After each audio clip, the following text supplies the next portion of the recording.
Rahdin metsästäjät ovat taas tien päällä. Setä on just siinä, missä mun pitää olla, setä. 5 rekkaa suomalaisine kuskeineen halkoo Pohjois-Amerikan päättymättömiä maanteitä, kuskaten lasteja, joita ilman maailma pysähtyisi. Ikävä kyllä, pakko lähteä. Tervetuloa matkaan! Äntligen! Mina damer och herrar, vi har fått en träff, fingrar på ett glas i offrets rum. Vi har honom. Du är den enda jag kan lita på. Det är därför jag är här.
Äänestyspäivä on koittanut Yhdysvalloissa.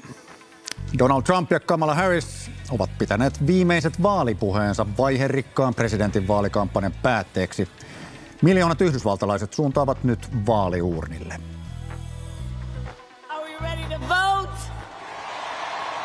Are we ready to win? It's in our hands, right? It's in our hands. It's totally in our hands. Ja pahoittelut vielä teknisistä pulmista, että saimme tämän lähetyksen käyntiin, mutta kun nyt saimme sen käyntiin, niin kysymme, että mikä ratkaisee Yhdysvaltain ennennäkemättömän tasaiset vaalit. Tervetuloa katsomaan.